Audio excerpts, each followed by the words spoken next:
Hey guys, it's Scott with Scott's Pachinko Restorations. I've got this beautiful 1940s Pachinko machine to show you guys today. I just finished this in my shop about a week or so ago.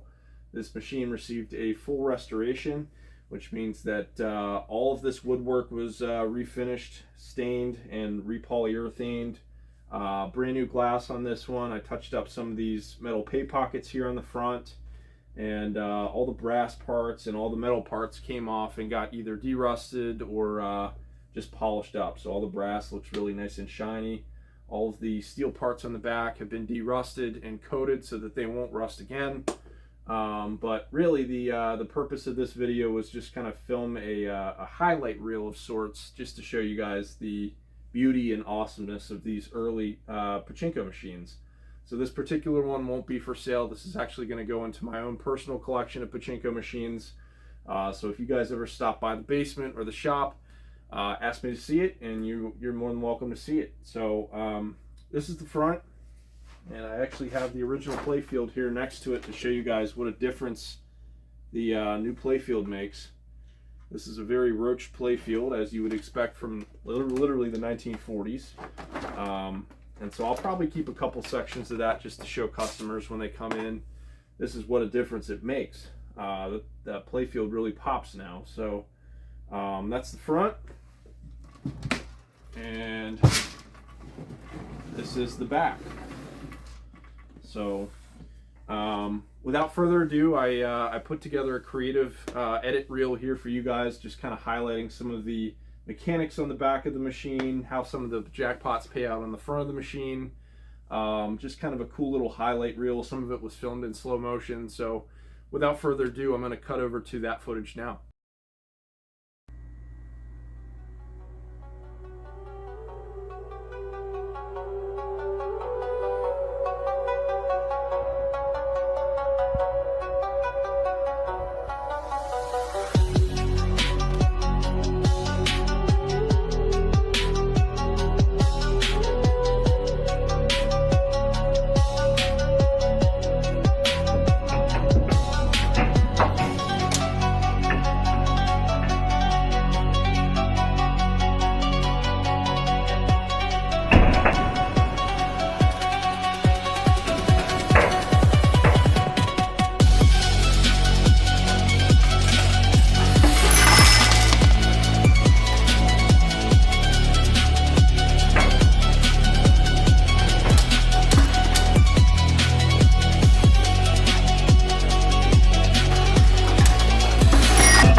Well, I know that was a little bit longer video than probably what you were expecting, so my apologies there. I just wanted to make sure that I fully covered kind of all the cool things on this machine. Definitely got some cool footage, all of which I wanted to include. So hopefully you were able to kind of skim through some of that. You didn't have to watch the whole thing. But yeah, it took me about 3 weeks to get through this one. The 40s machines are very difficult.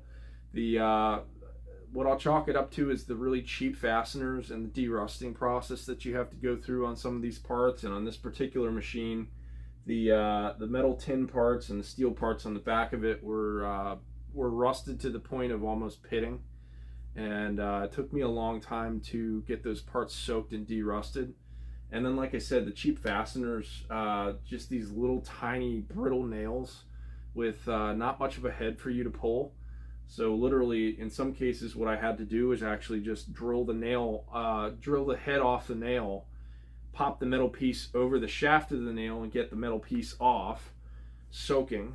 And then I'd have to go back in with needle nose pliers and try to rip those nail shafts out of the machine. And some of them I couldn't even get. So, you know, the ones you can't get, you try to drive through with a punch. And if you can't do that, then it's just kind of permanently stuck in the machine. But it makes refastening things, like especially to the playfield and the rear part of the machine, a lot more difficult. And it slows you down, and it makes things go a whole heck of a lot slower.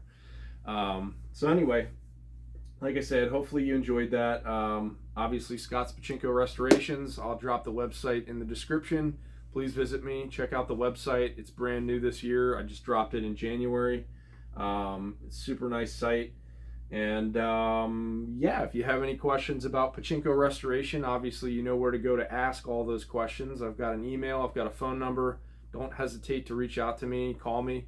And look forward to hearing from you guys. Thanks. Bye-bye.